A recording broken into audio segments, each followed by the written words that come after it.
ভাইরা, এই যে 3-4 দিন আগে এসএসসি এবং দাখিল পরীক্ষার রেজাল্ট দিয়েছে, এই রেজাল্টে কিছু কিছু ছাত্রছাত্রী ভাইয়েরা পাশ করতে পারে নাই। পাশ না করার কারণে একজন দুইজন না, সংবাদ মাধ্যমে দেখলাম সারা বাংলাদেশে 8 জন ছেলে মেয়ে সুইসাইড করে আত্মহত্যা করেছে। নাউজুবিল্লাহ বলেন।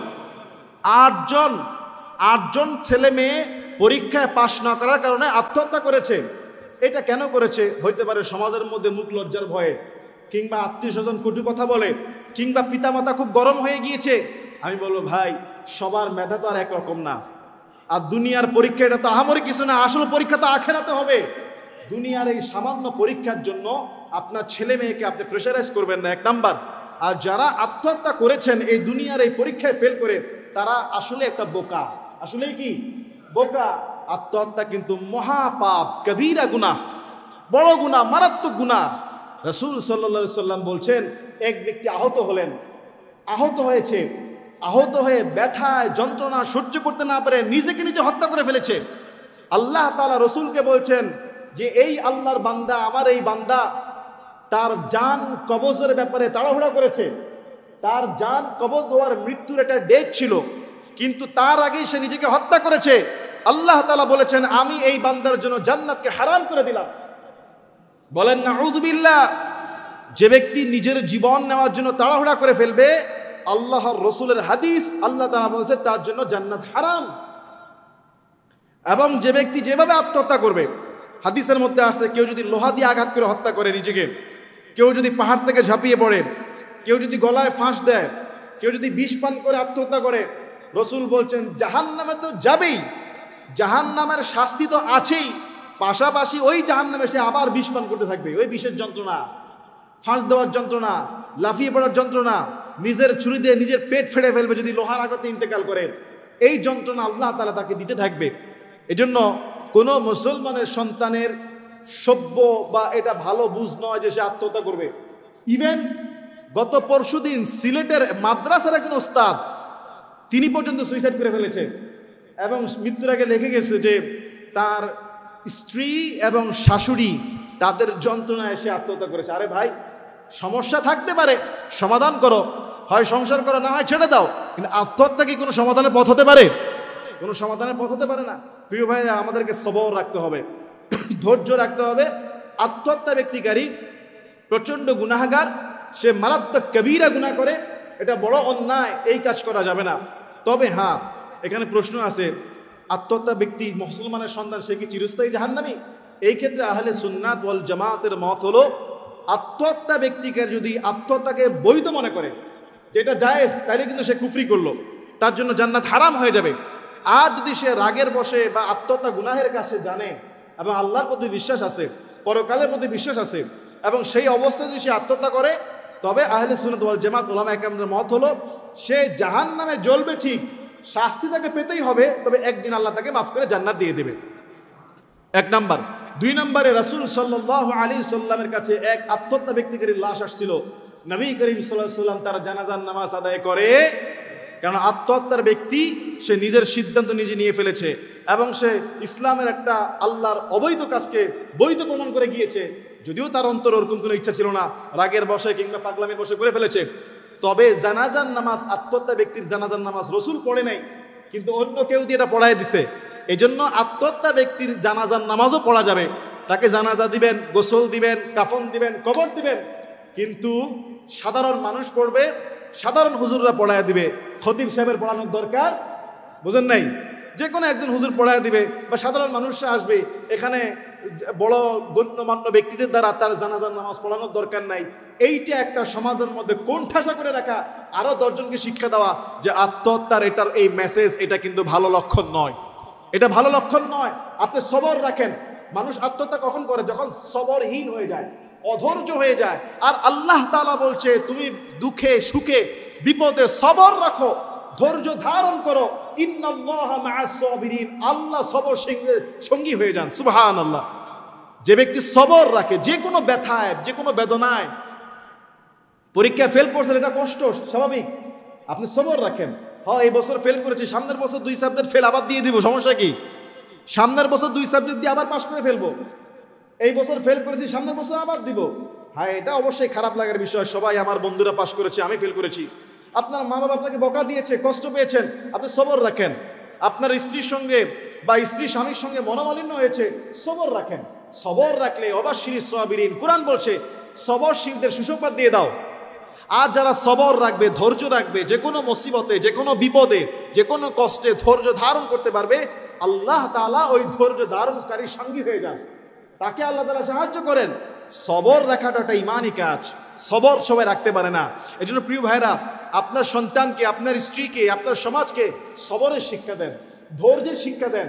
হুট করে রেগে যাবেন না, রেগে গেলেন তো হেরে গেলেন, রেগে গেলেন তো হেরে গেলেন। ওয়ালা তাকতুলু আনফুসাকুম, আল্লাহ কোরআনে বলছে নিজের হাতে নিজেকে হত্যা করো না, নিজের হাতে নিজেকে হত্যা করো না। ওয়ালা তুলকু বিআইদিকুম ইলা তাহলুকা, নিজের হাতে নিজেকে ধ্বংস করে দিও না। আল্লাহর রাসূল বলছেন যে এক মুসলমানের উপরে আরেক মুসলমানের 6টা কর্তব্য রয়েছে, 6টা হক রয়েছে। একজন মুসলমান হিসাবে, আমি একজন মুসলমান হিসাবে আরেক মুসলমান ভাইয়ের প্রতি আমার 6টা দায়িত্ব রয়েছে, কর্তব্য রয়েছে। কয়টা? 6টা দায়িত্ব রয়েছে। 1 নম্বরে ইদা লাকিতাহু ফাসাল্লিম আলাইহি, যখন দেখা হবে তখন সালাম দেওয়া। কি দেওয়া? সালাম দেওয়া। এই সমাজ থেকে বিলুপ্ত হয়ে গেছে এই সালাম। রাসূলুল্লাহ সাল্লাল্লাহু আলাইহি সাল্লাম বলেছেন কিয়ামতের আগে আমার সুন্নাতগুলো যখন বিলুপ্ত হয়ে যাবে, ওই সময় আমার উম্মতের যে ব্যক্তি একটা সুন্নাহকে জিন্দা করবে, 50 জন শহীদের সওয়াবের মর্যাদা আল্লাহ তাআলা আমলনামায় দান করে দিবে। তাহলে সহজ একটা আমাল এবং খুব সহজ এবং সবচেয়ে বেশি হওয়া দরকার ছিল, কিন্তু আজকে আমাদের সমাজের মধ্যে ছোট বড়, ধনী গরিব, ঘরে বাইরে কোথাও সালামের তেমন একটা প্রচলন কিন্তু দেখা যায়। এজন্য এক নাম্বার কর্তব্য দায়িত্ব হলো দেখা হলে কি দেওয়া? সালাম দেওয়া। ইদা লাকিতাহু ফাসাল্লিম আলাইহি, সালাম দেওয়া। ওয়া ইদা দাআকা ফাআজিবহু, 2 নম্বরে যখন দেখা হবে, যখন কেউ কাউকে দাওয়াত দিবে তার বাড়িতে কিংবা তার কোনো অনুষ্ঠানে, যদি দাওয়াত দেওয়া হয়, যদি কোনো আপনার অপারগতা না থাকে, কোনো জরুরত অন্য জায়গায় বেশি না থাকে, তাহলে মুসলমান হিসাবে মুসলমানের দাওয়াতে সাড়া দেওয়া একটা কর্তব্য। একজন মুসলিম হিসাবে তার দাওয়াতে সাড়া দেওয়া, অথবা ন্যূনতম এতটুকু বলা, ভাই আমি অবশ্যই সুযোগ থাকলে আসতাম, বা আমার এই সমস্যা বা ওই অগ্রিম অন্য জায়গায় আরেকটা প্রোগ্রাম থাকার কারণে হয়তো আসতে পারবো না, মনে কষ্ট নেবেন না। কিন্তু দাওয়াত দিলে তার দাওয়াতে সাড়া দেওয়া মুসলমানের দায়িত্ব, কর্তব্য। আল্লাহ রাসূল বলছেন ওয়া ইদা ইস্তানসাহাকা ফানসাহু, কোন মুসলমান যদি কোনো মুসলমানের কাছে ভালো পরামর্শ চায়, তাহলে তাকে ভালো পরামর্শ দেওয়া একটা দায়িত্ব, একটা কর্তব্য। একজন অন্ধ মানুষ আপনার কাছে জিজ্ঞাসা করেছে, ভাই টোলার বা কেন্দ্রীয় মসজিদটা কোন দিকে? আপনি যুবক মানুষ, 4-5 জন বন্ধুকে নিয়ে দাঁড়িয়ে বলতেছে দেখো লোকটাকে বোকা বানায় কিভাবে, তাকে দেখিয়ে দিলেন আপনি একেবারে আনসার ক্যাম্পের দিকে রাস্তা। তাহলে কি এটা কি আপনি ভালো পরামর্শ দিলেন নাকি কুপরামর্শ দিলেন? কুপরামর্শ দিলেন। আপনি তাকে যে কোনো পরামর্শ যখন আপনার কাছে চাইবে, কোনো সহযোগিতা চাইবে, কোনো জিজ্ঞাসা করবে, তাকে সঠিক সুন্দর উত্তম পরামর্শ দেওয়া একজন মুসলিম হিসাবে আমার আপনার দায়িত্ব, কর্তব্য। বলেন আলহামদুলিল্লাহ। ওয়া ইদা আতাসা ফাহামিদাল্লাহ, 4 নম্বরে কোন মুসলমান যখন হাঁচি দিবে, হাঁচি দিয়ে যখন সে বলবে আলহামদুলিল্লাহ, কি বলবে? রাসূল বলেছেন ফাসাম্মিতু, তুমি তার হাঁচির জবাব দাও। কি বলে? ইয়ারহামুকাল্লাহ। কি বলে? ইয়ারহামুকাল্লাহ। এটা মুসলমানের হাঁচির জবাব দেওয়া আপনার কর্তব্য, দায়িত্ব। যখন জবাবদাতা বলবে ইয়ারহামুকাল্লাহ, হাসিদাতা উল্টা বলবে ইয়াহদিকুমুল্লাহু ওয়া ইউসলিহু বালাকুম। হাঁচি দিয়ে বলবে আলহামদুলিল্লাহ, আর এইটা শুনে জবাবদাতা জবাব দিবে ইয়ারহামুকাল্লাহ, মানে আল্লাহ তোমার প্রতি রহম করুন।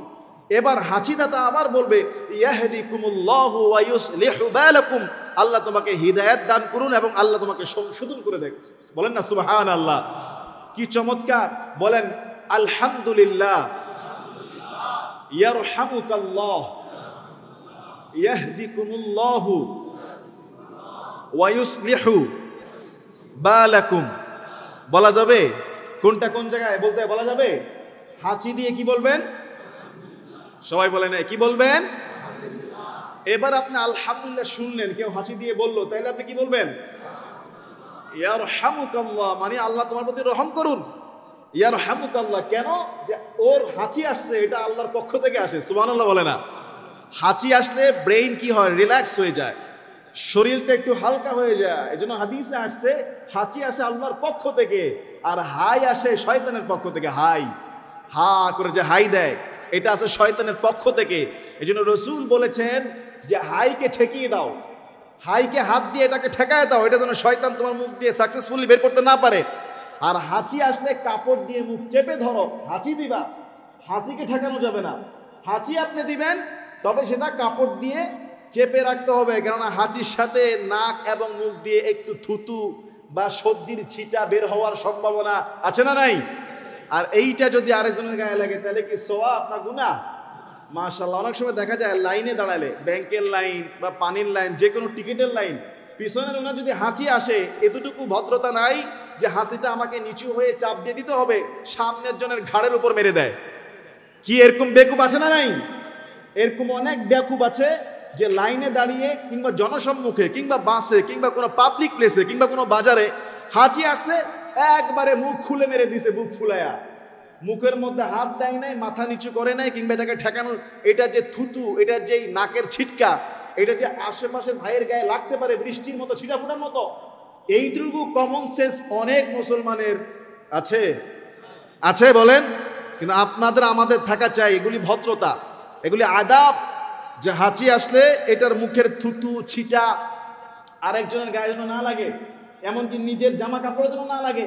এই জন্য টিস্যু পেপার দিয়ে, ইনস্ট্যান্ট হাত দিয়ে হলো, কিংবা কোনো রুমাল, কাপড় দিয়ে, গামছা দিয়ে এইটাকে মোটামুটি সামনের দিকে ধরে রাখা, হালকা চেপে রাখা, যাতে করে আপনার মুখটা পর্যন্ত নোংরা না হয়ে যায়। রাসূল করিম সাল্লাল্লাহু আলাইহি ওয়াসাল্লাম তিনি বলছেন 5 নম্বর, ওয়াইদা মারিদা ফাউদুহু, যে 5 নাম্বার হলো কোনো মানুষ যখন অসুস্থ হবে তুমি খবর পাবা, একজন মুসলমান হিসেবে দায়িত্ব তাকে দেখতে যাওয়া, তার খোঁজ খবর নেওয়া, তার সেবা করা। কথা বলেন ঠিক কিনা? আপনি যখন শুনবেন আপনার বন্ধু, আপনার আত্মীয়, আপনার প্রতিবেশী খুব অসুস্থ বা সামান্য অসুস্থ, মিনিমাম যাইতে না পারলেও 1 মিনিট ফোন দিয়ে খবর না, ভাইজান আপনার কি হয়েছে, কি সেবা করতে পারি, আপনার কোনো কিছুর প্রয়োজন আছে কিনা, একটু খোঁজ খবর নেওয়া, এটাও মুসলমান হিসেবে মুসলমানের প্রতি দায়িত্ব, কর্তব্য। আর এইটা করলে দুনিয়ার কোনো স্বার্থ নাই, কোনো পয়সা নাই, দুনিয়ার কোনো লাভ নাই, কিন্তু স্বয়ং খুশি হয়ে যাবেন কে? স্বয়ং আল্লাহ তাআলা খুশি হয়ে যাবে। তার সৃষ্টিকুলের প্রতি আপনি নজরদারি, খবরদারি, একদম স্নেহ দেখানোর কারণে। ওয়াইদা মাতা ফাআতবাহু, রাসূল 6 নাম্বার হকটা বলছে, যখন কেউ মারা যায় তার জানাজায় শরীক হওয়া। তার জানাজায় শরীক হওয়াটা একটা মুসলমানের কর্তব্য, দায়িত্ব। আপনি তার জানাজায় না গেলে ওই শোকাহত পরিবার আপনাকে বলবে না আপনি কেন আসেন নাই, বলবে? বলবে না। আপনাকে জিজ্ঞাসা করবে না, কি তুমি আমার বাবা জানাজায় আসো নাই কেন, আমার মায়ের মৃত্যুর খবর শোনার পরেও তোমার কোনো খোঁজ নাই, এটা আপনাকে জিজ্ঞাসা করবে না শোকাহত পরিবার। কিন্তু একজন মুসলমান হিসাবে, একজন সতর্ককারী হিসাবে, এবং আল্লাহ তার রাসূলকে খুশি করার জন্য কোনো পরিচিত হোক অপরিচিত হোক, যদি সুযোগ থাকে মুসলমান মারা গিয়েছে, জানাজায় শরীক হওয়ার দরকার আছে না নাই? রাসূল সাল্লাল্লাহু আলাইহি সাল্লাম বলেছেন, যে ব্যক্তি জানাজায় শরীক হয় তার জন্য 1 কিরাত সওয়াব, আর যে ব্যক্তি জানাজা শেষ করে কবর পর্যন্ত, দাফন পর্যন্ত যায়, তার জন্য 2 কিরাত সওয়াব। সুবহানাল্লাহ বলেন। আপনি যদি শুধু জানাজায় শরীক হয়ে চলে আসেন, কোনো সমস্যা নাই, কোনো গুনাহ নাই, আপনার হক আদায় হয়ে যাবে। কিন্তু যদি সময় থাকে, জরুরত না থাকে, আর যদি একেবারে কাছের আত্মীয় হয়, আমার মনে হয় কবরস্থান পর্যন্ত না গিয়ে ফেরত আসাটা ওটা একটা আদবের খেলাফ। শোকাহত পরিবারকে সাপোর্ট করা, তাকে সান্ত্বনা দেওয়া, তাকে উৎসাহিত করা যে তোমার বাবা নাই, তোমার মা নাই, তোমার ছেলে চলে গিয়েছে, তোমার ভাই চলে গিয়েছে, চিন্তার কোনো কারণ নাই, আমরা আছি আলহামদুলিল্লাহ। তো আপনি যদি তার কবর পর্যন্ত যান, রাসূল বলছেন কয়েক কিরাত সওয়াব? 2 কিরাত সওয়াব। এখন প্রশ্ন হতে পারে, হুজুর 1 কিরাত সওয়াব, 2 কিরাত সওয়াব, এই সওয়াবের লিমিটেড কতটুকু, এটার মানে কি? রাসূল করিম সাল্লাল্লাহু আলাইহি সাল্লাম বলেছেন, এক একটা কিরাতের সওয়াব মানে হলো ওই যে মদিনার এক একটা উহুদ পাহাড়ের সমান সওয়াব। সুবহানাল্লাহ।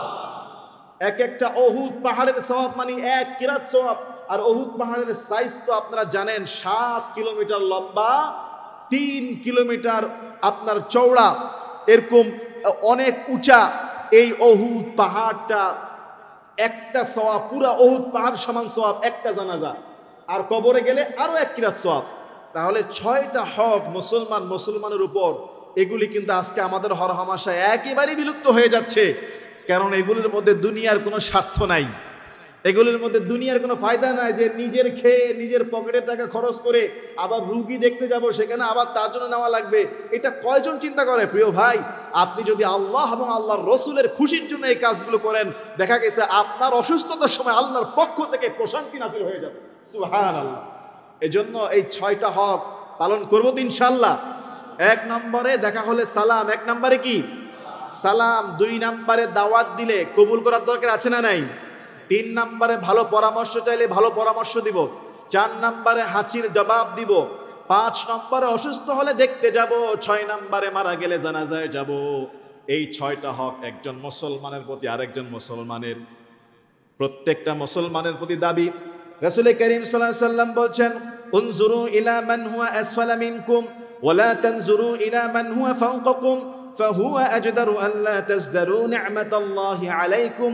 আল্লাহর রাসূল পরের হাদিসে বলছেন, দুনিয়ার পার্থিব দিক থেকে তোমার থেকে উঁচু অবস্থানে যে ব্যক্তি রয়েছে তার দিকে তুমি তাকাবা না। উনজুরু ইলা মান হুয়া আসফালা মিনকুম ওয়া লা তানজুরু ইলা মান হুয়া ফাওকাকুম। তার দিকে তাকাও দুনিয়ার পার্থিব অবস্থা যে তোমার থেকে নিচে। উনজুরু ইলা মান হুয়া আসফালা মিনকুম, দুনিয়ার সুখ শান্তিতে, বিল্ডিং এ, টাকা পয়সায়, ক্ষমতায় যে তোমার থেকে দুনিয়ার থেকে উঁচু হয়ে আছে, তুমি তার দিকে তাকাবা না। তোমার থেকে নিচের অবস্থায় যে আছে তার দিকে নজর করো, তার কথা চিন্তা করো। ফাহুয়া আজদারু আল্লা তাজদারু নি'মাতাল্লাহ, তাহলে আল্লাহর যে নিয়ামত আল্লাহ তোমাকে দিয়েছে এই নিয়ামতের শুকরিয়া আদায় করতে, এই নিয়ামতের মূল্য বুঝতে আল্লাহর প্রতি তোমার তুচ্ছ তাচ্ছিল্য আসবে না যখন তুমি তোমার থেকে নিজের অবস্থানের দিকে তাকাবা। কথা বলেন ঠিক কিনা? আপনার অবস্থান থেকে যখন আপনি নিজের অবস্থানের দিকে তাকাবেন তখন খালি আপনার আল্লাহর কৃতজ্ঞতা আদায় করতে মন চাইবে। আল্লাহ, তুমি তো আমার ওরকম রাখতে পারতা। আল্লাহ, তুমি তো আমাকে ওই অবস্থায়, ওই কষ্টে, ওরকম খারাপ অবস্থায়, ওরকম দুর্দিনে রাখতে পারতাম। আল্লাহ, তোমার দরবারে নিয়ামতের শুকরিয়া বেশি বেশি খালি বের হবে। আর যদি আপনার থেকে আপনার উপরে যিনি সম্পদে, অর্থে, সৌন্দর্যে, টাকা পয়সায়, ক্ষমতায়, তার দিকে যদি বারবার তাকান তাহলে খালি খাই খাই, নাই নাই, এটাই খালি বাড়বে। আল্লাহর কৃতজ্ঞতা আদায় করতে মন চাইবে না, ঠিক কিনা? তাহলে আল্লাহর কৃতজ্ঞতা আদায় করার সূত্র বর্ণনা করে দিয়েছেন মুহাম্মদুর রাসূলুল্লাহ সাল্লাল্লাহু আলাইহি ওয়াসাল্লাম। সূত্রটা কি? চিন্তা, ফিকির, দৃষ্টি থাকবে আপনার অবস্থান থেকে নিচে যে তার দিকে, আপনার অবস্থান থেকে নিচে যে তার দিকে আপনার চিন্তা ফিকির থাকবে। তাইলে আপনার ভিতরে খালি নিয়ামতের শুকরিয়া আদায় করতে মন চাইবে। আর যখন এই নিয়ামতের শুকরিয়া আদায় করতে মন চাইবে, লাইন শাকারতুম লাযীদান্নাকুম, আল্লাহ বলবে শুকরিয়ার কারণে তোমার নিয়ামতের যে পজিশন আমি আল্লাহ আরো বাড়ায় দেব। সুবহানাল্লাহ, এটা কোরআনের কথা। পরের হাদিস, ওয়ান নওয়াস ইবনে সামআন রাদিয়াল্লাহু তাআলা আনহু قال سألت رسول الله বলেন সাল্লাল্লাহু আলাইহি ওয়াসাল্লাম আনিল বিররি ওয়াল ইসমি, রাসূলকে প্রশ্ন করা হলো, হুজুর ভালো কাজ আর পাপ কাজ এটা কি জিনিস? ভালো কাজ কি আর পাপ কাজ কি? রাসূল বলছেন যে আল বিররু হুসনুল খুলুকি, ভালো কাজ হলো ভালো ব্যবহার করা, উত্তম চরিত্রের অধিকারী, এটাই হলো পুণ্যের কাজ, ভালো কাজ। ওয়াল ইসমু, পাপাচারের কাজ হলো, গুনাহের কাজ হলো মা হাকা ফি সদরিকা, যা তোমার অন্তরে খটকা তৈরি করে। যেই কাজ করতে গেলে তোমার অন্তরে খটকা লাগে, এর এই কাজটা কি ভালো না খারাপ? এমনকি ওয়া কারিহতা আন ইয়াতলিআ আলাইহিন নাস, যে তুমি ওই কাজের ব্যাপারে অপছন্দ করো মানুষ যেন না জানে। যেই কাজ করলে মানুষ জানলে তোমার অপছন্দ হবে। যে আপনি, কেউ কি এখানে বলবে যে হুজুর আমি ঘুষ খাই, কেউ কি বলবে যে মানুষ জানুক আমি ঘুষ খাই, তাহলে এটা খারাপ। মানুষ জানুক যে আমি ঘুষ খাই, এটা অপছন্দের কাজ, এটা আমার কাছে অপছন্দ নিয়ে রাখতেছে যদি আমি ঘুষ খাই, কিন্তু এইটাই হলো পাপের কাজ। এটাই কি? পাপের কাজ। কোনো কাজ করতে গেলেন আপনি অন্তরের মধ্যে খটকা লাগতেছে, এই কাজটা কি সঠিক হবে না ব্যাঠিক হবে, এই যে অন্তরের খটকা তৈরি হয়, রাসূল বলছে ওগুলি হলো পাপের কাজ। ওগুলি কিসের কাজ? পাপের কাজ। আর ভালো কাজ হলো ভালো ব্যবহার, উত্তম চরিত্রের অধিকারী হওয়া, এটা হলো ভালো ব্যবহার।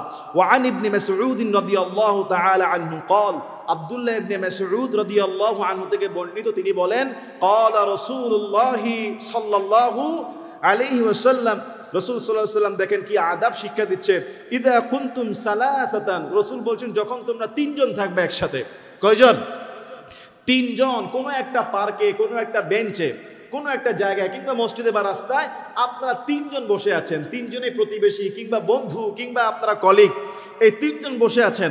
ফালা ইয়াতানাজা ইসনান দুনাল আখার, রাসূল বলছেন এই তিন ব্যক্তি একত্র থাকা অবস্থায় দুই ব্যক্তি যেন কানে কানে কথা না বলে, দুই ব্যক্তি যেন কানে কানে একজনকে বাদ দিয়ে কথা না বলে। হাত্তা তাখতালিতু বিন-নাসি মিন আজলি আন্না যালিকা ইউহজিনুহু, কেন? যতক্ষণ পর্যন্ত এই তিন ব্যক্তি মানুষের সঙ্গে মিশে না যাবে, আরো কিছু লোকবল না হবে, ততক্ষণ পর্যন্ত তিনজন থাকা অবস্থায় দুইজন কানে কানে কথা বলা যাবে। কেন? রাসূল বলছেন আন্না যালিকা ইউহজিনুহু, তাইলে তিন নাম্বার যে ব্যক্তিরা যাকে বাদ দিয়ে দুইজন কানাকানি করতেছে, উনার অন্তরের মধ্যে কষ্ট লাগবে, উনার অন্তরের মধ্যে ব্যথা লাগবে, এবং উনি এই অবস্থায় ভাবতেও পারে যে আমারে বাদ দিয়ে দুইজন কথা বলতেছে, নিশ্চয়ই আমার বিরুদ্ধে কিছু, ঠিক কিনা বলেন? যদিও তার বিরুদ্ধে না, হয়তো আপনি চাচ্ছেন যে সে না শুনুক, কিন্তু তিন ব্যক্তি একত্রে থাকা অবস্থায় দুই ব্যক্তি কানাকানি করা নিষেধ করেছেন মুহাম্মদুর রাসূলুল্লাহ। এই আদাব, এই সুন্দর শিক্ষা, মুসলমানের মনে কষ্ট না দেওয়া, মন রক্ষার এত সুন্দর শিক্ষা পৃথিবীর কোন ধর্ম শিখাবে? সুবহানাল্লাহ বলে না? কোন ধর্মে আছে, কোন মতবাদে আছে এত সুন্দর পাই টু পাই শিক্ষা দেওয়া যে তিনজন মুসলমান একসাথে থাকলে তুমি দুইজন কানাকানি করে আরেকজনকে কষ্ট দিও না? আল্লাহু আকবার। তবে রাসূল বলছে যখন মানুষের সঙ্গে মিলিত হয়ে যাবা, আরো মানুষ বেশি হবে, 5 জন থাকবে, 4 জন থাকবে, 6 জন থাকবে, তখন দুইজন বলা যাবে, তখন আর সন্দেহ থাকবে, তখন আর অন্তরের মধ্যে কোনো কষ্ট থাকবে না। সুবহানাল্লাহ। রাসূল কারীম সাল্লাল্লাহু আলাইহি ওয়াসাল্লাম আদব শিখাচ্ছেন। ওয়া আন ইবনে উমার রাদিয়াল্লাহু আনহুমা, আব্দুল্লাহ ইবনে উমর থেকে বর্ণিত, قال, তিনি বলছেন, قال রাসূলুল্লাহ, পড়েন সাল্লাল্লাহু আলাইহি ওয়াসাল্লাম, লা ইউকিমুর রাজুলু মিন মাজলিসিহি, কোন ব্যক্তি যেন কোন বৈঠকে এসে কাউকে জায়গা থেকে উঠে সেজন্য নিজে না বসে। হাদিসের মধ্যে বলা হয়েছে একটা মজলিসের মধ্যে আপনি আসলেন, আসার পরে অমুককে উঠে দিলেন, এই তুমি উঠো আমি বসবো, এটা নিষেধ। তুম্মা ইয়াজলিসু ফিহি ওয়ালাকিন তাফাসসাহু ওয়া তাওয়াসসাউ, বরং কাউকে না উঠায়া রাসূল বলছে তোমরা মজলিসকে প্রশস্ত করে দাও, মজলিসকে তোমরা সম্প্রসারিত করো। আপনারা 5 জন গোল হয়ে বসে আছেন, এখন একজন 6 জন আসছে, 6 নাম্বার ব্যক্তি আসছে, বসার জায়গা নাই, 5 জনে টাইট হয়ে গোল হয়ে বসে আছে, একটু যদি পিছে নেমে যায় মজলিসটাও বড় হলো, 6 নাম্বার ব্যক্তিও বসতে পারলো। কথা বুঝেন নাই মনে হয়? তাহলে হাদিসের শিক্ষা হলো কোনো মজলিস যদি লোক বেড়ে যায়, মজলিসকে সম্প্রসারিত করো, এটাকে বাড়াও, এটাকে ছড়িয়ে দাও যাতে সবাই বসতে পারে, কিন্তু এমন যেন না হয় কেউ এসে কাউকে উঠায় দিল, এই আপনি উঠেন আপনার সিটে আমি বসবো, এমন যেন না হয়। তবে হ্যাঁ, কেউ যদি নিচ থেকে উঠে সম্মানিত ব্যক্তিকে জায়গা করে দেয় তাহলে কোনো আপত্তি নাই। কেউ যদি উঠে বলে যে স্যার আপনি বসেন, উনি সম্মানিত ব্যক্তি, বড় আলেম, হুজুর আপনি বসেন, আমি ছেড়ে দিলাম আপনার জন্য, স্বেচ্ছায় যদি জায়গা ছেড়ে দিয়ে কাউকে সেই স্থান দেয় এতে কোনো সমস্যা নাই, কিন্তু জোর করে কাউকে কারো জায়গা থেকে উঠিয়ে দেওয়া এইটা হাদিসে নিষেধ আছে। বরং বলা হচ্ছে মজলিসের জায়গাকে প্রশস্ত করে দাও, ব্যানার খুলে দাও, আপনার পর্দা খুলে দেন, মানুষ আর একটু পিছিয়ে নামিয়ে বসুক, আরেক ভাইকে বসতে দেন এবং নড়াচড়া করে একটু বসেন। কোনো ভাই যখন মজলিসে আসবে একটু নড়াচড়া করে জায়গা করা, এটা একটা আদব। একবারই শক্ত হয়ে বসে থাকা, উনি একটু ফাঁক ফোকর খুঁজতেছে বসার জন্য, এইটা তার জন্য কষ্টকর। তবে আবার তাই বলে জুমার দিন এটা হবে না, যে পরে আসবে সে পরেই বসবে, এমন যেন না হয় যে পরে এসে আমি আগে ঢুকে পড়লাম, মানুষকে ধাক্কায় ধাক্কায় আসলাম, যেহেতু হুজুর বলছে জায়গা করে দিতে। মসজিদের এই জুমার মজলিস খেতে হাদিসে নিষেধ আছে। হাদিসের মধ্যে বলা হয়েছে জুমার দিন যে ব্যক্তি চুপচাপ পায়ে হেঁটে মসজিদে আসবে, এসে যেখানে জায়গা পাবে সেখানে বসবে, আর চুপচাপ ইমামের খুতবা শুনবে, কারোকে ডিস্টার্ব করবে না, কারো ঘাট ডিঙাবে না, কাউকে কষ্ট দিবে না। রাসূল বলছেন জুমা আদায়কারী ওই ব্যক্তির ওই সামনের 7 দিন এবং সাথে আরো 3 দিন, মোট 10 দিনের গুনাহ আল্লাহ মাফ করে দেবে। সুবহানাল্লাহ। তাহলে শুধু জুমার দিন আপনি আদাব রক্ষার কারণে আল্লাহ তাআলা আপনার 10 দিনের গুনাহের কাফারা মোচন করে দিচ্ছে। সুবহানাল্লাহ। এগুলি মুসলিমদের আদাব, কি চমৎকার করে রাসূল সাল্লাল্লাহু আলাইহি ওয়াসাল্লাম শিখিয়ে দিচ্ছেন, মজলিসকে প্রশস্ত করো। ওয়া আন ইবনে আব্বাস রাদিয়াল্লাহু আনহুমা, ইবনে আব্বাস রাদিয়াল্লাহু আনহু বর্ণিত, তিনি বলেন قال قال রাসূলুল্লাহ সাল্লাল্লাহু আলাইহি ওয়াসাল্লাম ইযা আকালা আহাদুকুম তুআমান ফালা ইয়ামসাহ ইয়াদাহু হাত্তা ইয়ালআকাহা আও ইনআকাহা। রাসূল বলছেন যে ইযা আকালা আহাদুকুম তুআমান, তোমাদের যখন কেউ খাবার খায়, ফালা ইয়ামসাহ ইয়াদাহু, সে যেন হাত না মোছে, খাবার শেষে সে যেন তাওয়াল দিয়ে গামছা দিয়ে হাত না মোছে ততক্ষণ পর্যন্ত, হাত্তা ইয়ানআকাহা আও ইউলইকাহা, যতক্ষণ পর্যন্ত না খাবার শেষ করে সে নিজের আঙ্গুল না চাটে অথবা আরেকজনকে দিয়ে না চাটায় নেয়, না চেটে সেজন্য হাত না মোছে। হাত মুছবে, সমস্যা নাই, খাবার শেষে হাত ধুয়ে সে হাত মুছবে, কিন্তু হাত মোছার চেয়ে রাসূল গুরুত্ব দিচ্ছেন খাবার শেষ করে আঙ্গুল চাটতে বলেছেন মুহাম্মদুর রাসূলুল্লাহ। এটা কি আপনারা করেন? এটা কি আপনারা জানেন? তো রাসূল সাল্লাল্লাহু আলাইহি ওয়াসাল্লাম সব সময় খাবার খেয়ে 3টা আঙ্গুল তিনি চাটতেন মিনিমাম। কয়টা? হ্যাঁ, ছোট ছোট বাচ্চারা হাত তুলতেছে, ওরা বেশি চাটে। 3টা আঙ্গুল চাটতেন রাসূল সাল্লাল্লাহু আলাইহি ওয়াসাল্লাম, 3টা আঙ্গুল নবীজি চাটতেন। খাবার শেষ করে আগে চেটে নিতেন ভালো করে। এরপরে রাসূল বলছেন না চেটে তুমি হাত মুছো না, চাটবা, হাত ধুবা, তারপর মুছবা। নিজে না চাটতে পারলে আরেকজনকে দিয়ে চাটাও। তারপরে রাসূল বলছে হাত না চাটায়া তোমরা হাত মুছবো না। দেখেন, ছোট্ট আমাল, ছোট্ট সুন্নাহ সমাজের মধ্যে এখন মৃত। আর রাসূল বলছেন এই মৃত সুন্নতকে যে ব্যক্তি জীবন্ত করবে আমল করে, আজকে যারা আমল করে জীবন্ত করবে, আর আমি খতিব সাহেব এই বয়ানের কারণে যারা ইনকাউরেজ হবেন, যারা আপনারা আমল করবেন, আমলকারী এবং আমি বলার কারণে, আপনাদেরকে শেখানোর কারণে আমরা উভয়ে 50 জন শহীদের মর্যাদার সওয়াব পেয়ে যাব। সুবহানাল্লাহ। আপনারা যদি সবাই করেন বেশি সওয়াব আমি পাবো, কারণ আমি তো আপনাদেরকে জানাচ্ছি, শিখাচ্ছি, এটা দাওয়াতি কাজ। আপনি যদি বাসায় যায় আপনার স্ত্রী, আপনার ছেলে মেয়েদেরকে শিখান, আপনার কারণে তারা আমল করলো, আপনিও সওয়াব পাবেন। এবং তারা যারা আমল করবে তাদের সওয়াব তো থাকবেই, মৃত্যু সুন্নাত জিন্দা করার কারণে তাদের সওয়াবের মধ্যে কোনো কমতি হবে না। এই জন্যই রাসূল বলছেন বাল্লিগু আন্নী ওয়ালাউ আয়াহ, একটা আয়াত জানো, প্রচার করে দাও। নবীজির একটা হাদিস শুনেছো, শিখেছো, নিজে আমল করো, আরেকজনকে বলো। তোমার বলার কারণে সে যদি আমল করে তুমিও সওয়াব পাবা। তাহলে সওয়াবের অধিকারী শুধু আমি একা হতে চাই না, আপনারা হতে চান। এই সুন্নাহগুলো জিন্দা করেন, যে খাবার শেষে হাত চাটা, মাজলিসেরকে প্রশস্ত করে দেওয়া।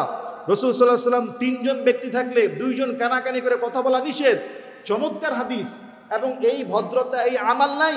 হাঁচি দিলে মুখের মধ্যে চেপে ধরে রাখা, আলহামদুলিল্লাহ বলা, ইয়ারহামুকাল্লাহ বলা, ইয়াহদিকুমুল্লাহ ওয়া ইসলাহু বালাকুম বলা, মুসলমানের প্রতি মুসলমানের 6টা হক, এগুলি আজকে আমাদের সমাজের মধ্যে নামকা ওয়াস্তা আছে, কামের মধ্যে নাই। সবাই মোটামুটি জানি, কিন্তু আমাল করে কয়জন? কথা বলেন প্রিয় ভাইরা, আমাল করতে হবে। আমাল আর ইমান ছাড়া কবরে কোনো কিছুই আপনার সঙ্গী সাথী হবে। ইমান আর আমাল, ইমান আর, বলেন না শব্দটাকে, ইমান আর আমাল। ইমান মানে আল্লাহর প্রতি বিশ্বাস, আর আমাল মানে ভালো কাজ। আমাল মানে রবের খুশির জন্য কাজ, দুনিয়ার স্বার্থ, দুনিয়ার ফায়দা, দুনিয়ার কারো খুশি না, রবের খুশি। রবি রাসূলের সুন্নাহকে জিন্দা করা। রাসূল করিম সাল্লাল্লাহু আলাইহি সাল্লাম বলছেন ইউসাল্লিমুস সগীর আলাল কবীর, ছোটরা বড়দেরকে সালাম দিবে। ওয়াল মারু আলাল কাঈদি, দাঁড়ানো ব্যক্তি বসা ব্যক্তিকে সালাম দিবে। ওয়াল কলিলু আলাল কাসীর, অল্প সংখ্যক লোক বেশি সংখ্যক লোককে সালাম দিবে। ওয়ার রাকিবু আলাল মাশি, গাড়িতে চড়া ব্যক্তি রাস্তায় হাঁটা ব্যক্তিকে সালাম দিবে। সালামের ক্রাইটেরিয়া কি হবে, ক্যাটাগরি কি হবে, কে কাকে দিবে, এটাও রাসূল হাদিসে বলে দিয়েছে। সুবহানাল্লাহ বলেন। দাঁড়ানো ব্যক্তি বসা ব্যক্তিকে, চলন্ত ব্যক্তি দাঁড়ানো ব্যক্তিকে, আর গাড়িতে যে ব্যক্তি আছে সে ব্যক্তি চলন্ত ব্যক্তিকে সালাম দিবে। অল্প সংখ্যক লোক বেশি সংখ্যক লোককে সালাম দিবে। আর একজন যদি কোনো মাজলিসে সালাম দেয়, ওই মাজলিস থেকে একজন জবাব দিলেই আদায় হয়ে যাবে। সুবহানাল্লাহ। আপনি একটা মাজলিসে আসলেন, সেখানে 50 জন বসে আছে, আপনি 50 জনের উদ্দেশ্যে সালাম দিলেন, 50 জনই আপনাকে ওয়ালাইকুম সালাম বলা লাগবে না। যদি 4-5 জন বলে ফেলে, 10-12 জন বলে ফেলে, কোনো সমস্যা নাই। কিন্তু 50 জনের পক্ষ থেকে মিনিমাম একজন যদি সালামের জবাব দেয়, সবার পক্ষ থেকে সালামের জবাব আদায় হয়ে যাবে। সুবহানাল্লাহ। রাসূল সাল্লাল্লাহু আলাইহি ওয়াসাল্লাম আমাদেরকে হাদিসে এগুলি শিখাচ্ছেন। দেখেন চমৎকার আরেকটা কথা নবীজি হাদিসে বলতেছেন, ওয়া আনহু ক্বাল ক্বালা রাসূলুল্লাহ সাল্লাল্লাহু আলাইহি ওয়াসাল্লাম লা তাবদাউল ইয়াহুদা ওয়ান নাসারা বিসসালাম ওয়া ইযা লাকাইতুমুহুম ফি তরিকিন। রাসূল বলছেন, রাস্তায় যখন কোনো ইহুদি, নাসারা, খ্রিস্টান এদের সঙ্গে যখন দেখা হবে, এদেরকে সালাম দিবা না। কোনো অমুসলিমকে, মানে ইহুদি খ্রিস্টানদেরকে সালাম দেওয়া যাবে। ফাদতাররুহুম ইলা আদায়াকিহি, যখন এদেরকে রাস্তায় দিবা, তুমি এদেরকে রাস্তায় এমন ভাবে যেতে বাধ্য করবা, তাদের জন্য রাস্তাকে সংকীর্ণ করে দিবা। রাস্তাকে ইহুদি নাসারাদের জন্য রাস্তা সংকীর্ণ করে দিবা, অর্থাৎ তাদের জন্য রাস্তায় সাইড দিয়ে দিবা না। রাস্তা খুলে দিবে না, ওরা এক সাইড দিয়ে যাবে আর মুসলমান বাঘের সন্তান পুরো রাস্তা নিয়ে যাবে। সুবহানাল্লাহ বলেন। এটা হলো ইসলামের একটা জৌলস। কিছু কিছু ক্ষেত্রে ইসলামের জৌলস প্রকাশ করতে হয়, কিছু কিছু ক্ষেত্রে ইসলামের মান মর্যাদা দেখাতে হয়। রাস্তায় একজন হিন্দু আসতেছে, সে যত মুরব্বী হোক, আপনি তার জন্য রাস্তা ছেড়ে দিবেন না, সে রাস্তার এক সাইড দিয়ে যাবে। আপনি মুসলমানের সন্তান, মুসলিম, আপনার রাস্তা নিয়ে যাবেন, তাকে এক সাইড দিতে বাধ্য করবেন, তাইলে বুঝবে যে মুসলমান বিড়ালের জাতি না, মুসলিম হলো সিংহের জাতি। ঠিক কিনা বলেন? এগুলি রাসূল সাল্লাল্লাহু আলাইহি ওয়াসাল্লাম শিখিয়েছেন আমাদেরকে।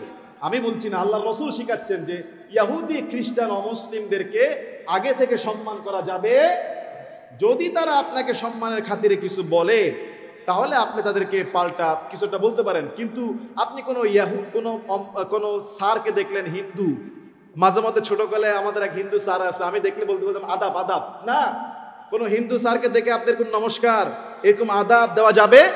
আপনি বলতে পারেন স্যার আপনি কেমন আছেন, সম্পূর্ণ, এবং আপনি নর্মালি বলতে পারেন স্যার আপনি কেমন আছেন। কিন্তু আপনি হিন্দু হোক, খ্রিস্টান হোক, বৌদ্ধ হোক, আপনার স্যার হতে পারে, আপনি তাকে সালাম দিতে পারবেন না।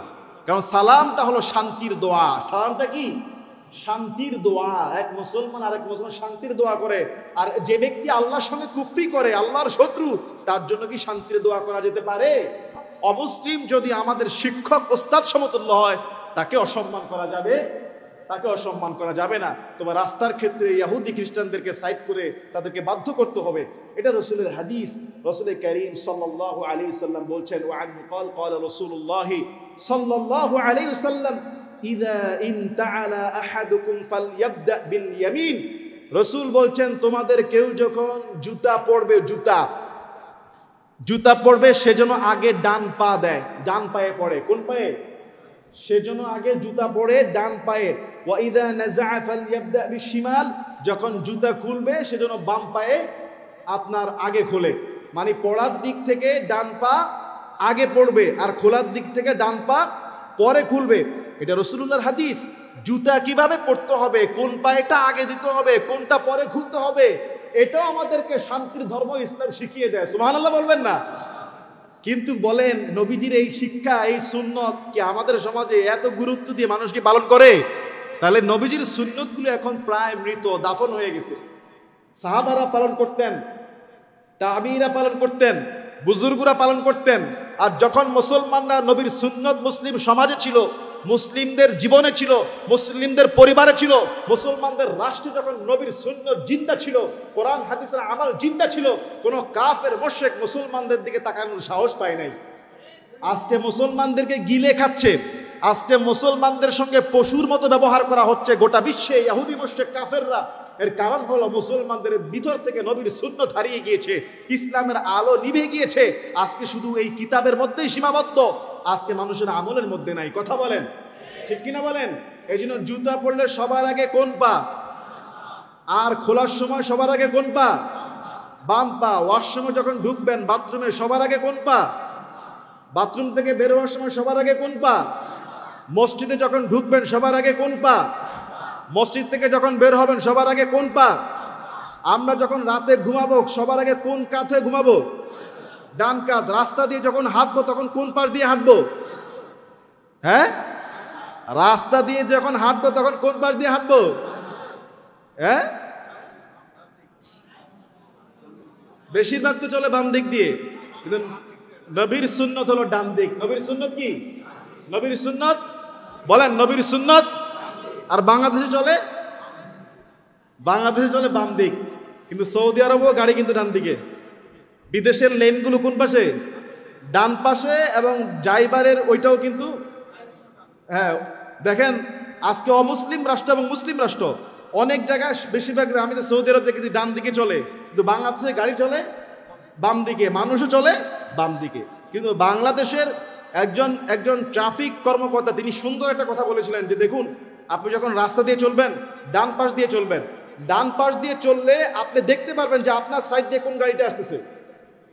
কথা বলেন না কেন? আপনি যদি বাম পাশ দিয়ে চলেন, পিছন দিক থেকে গাড়ি আসতেছে, আপনি তো দেখবেন না পিছনের গাড়িটাকে আপনার সঙ্গে লাগিয়ে দিচ্ছে কিনা। এই জন্য ডান দিক দিকে চললে অনেক ফায়দা। আর রসুলের সুন্নত হলো ডান দিক। কোন দিক? আর দেখেন রসুল্লাহ কতগুলো হাদিস, যখন আমরা পানি খাবো, খাবার খাবো, কোন হাত? ডান হাত। শয়তান খায় কোন হাত? তাহলে আমরা হলাম ডানপন্থী। আমরা কি বলেন, আমরা কি পন্থী? ডানপন্থী। আর রসুলের সুন্নত যারা মানে না, অবমাননা করে, তারা কোন পন্থী? তাহলে যে বলি বাম রাম, মিল আছে কিনা?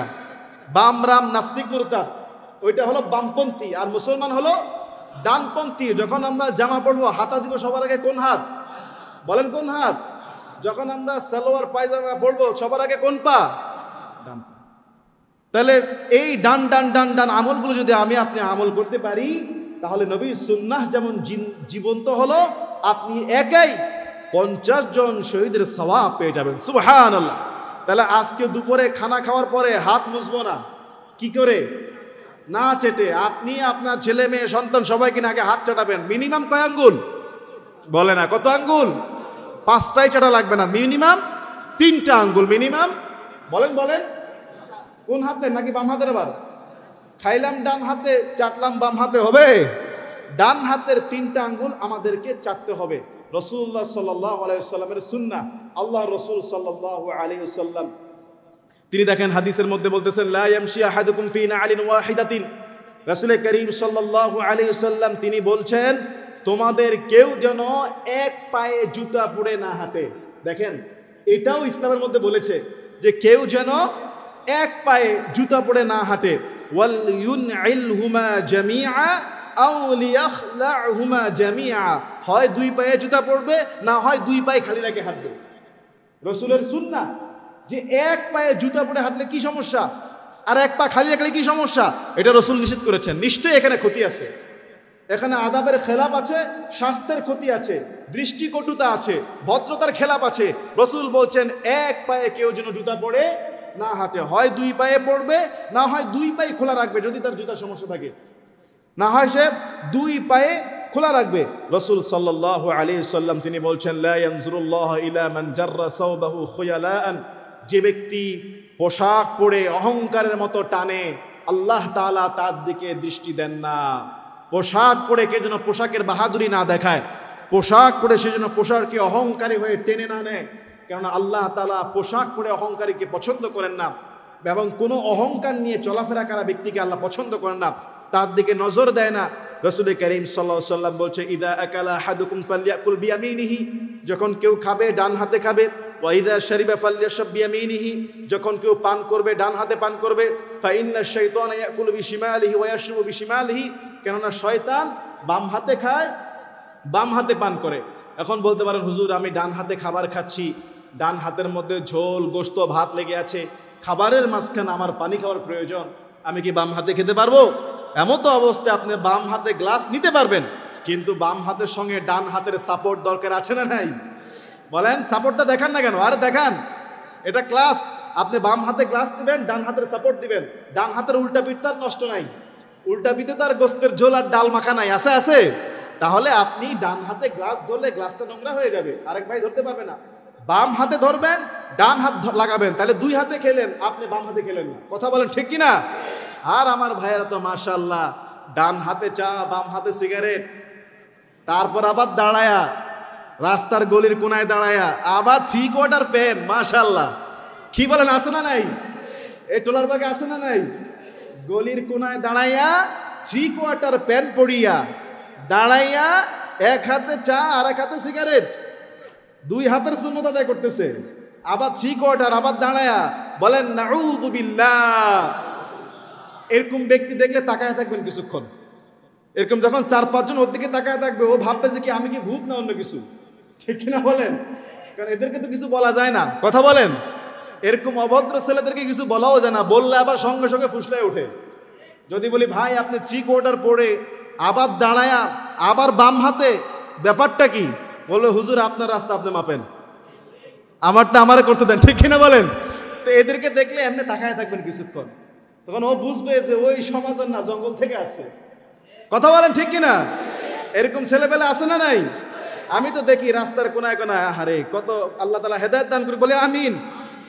তো রাসূল সাল্লাল্লাহু আলাইহি ওয়াসাল্লাম আমাদেরকে বলেছেন, কুল ওয়াশরাব ওয়ালবাস ওয়া তাসাদ্দাক ফি গায়রি সারাফিন, তোমরা খাও, পান করো, পরিধান করো, সাদকা করো, ওয়ালা ফি গায়রি সারাফিন ওয়ালা মাখিনাতিন, কিন্তু অপচয় করো না, অহংকার করো না, খাবার দাবারের মধ্যে অপচয় করো না, বাড়াবাড়ি করো না। খাবার দাবারের মধ্যে অপচয় করো না, অহংকার দেখাও না। তোমরা খাও, পান করো, পরিধান করো, পোশাক পরিধান করো, কিন্তু অহংকার করো না। এবং মানুষকে সাদকা করো, বলেছেন মুহাম্মদুর রাসূলুল্লাহ। আল্লাহ সুবহানাহু ওয়া তাআলা আমাদের সবাইকে সঠিক বুঝ দান করুন, বলি আমিন। ওয়া আখিরু দাওয়ানা আলহামদুলিল্লাহি রাব্বিল আলামিন।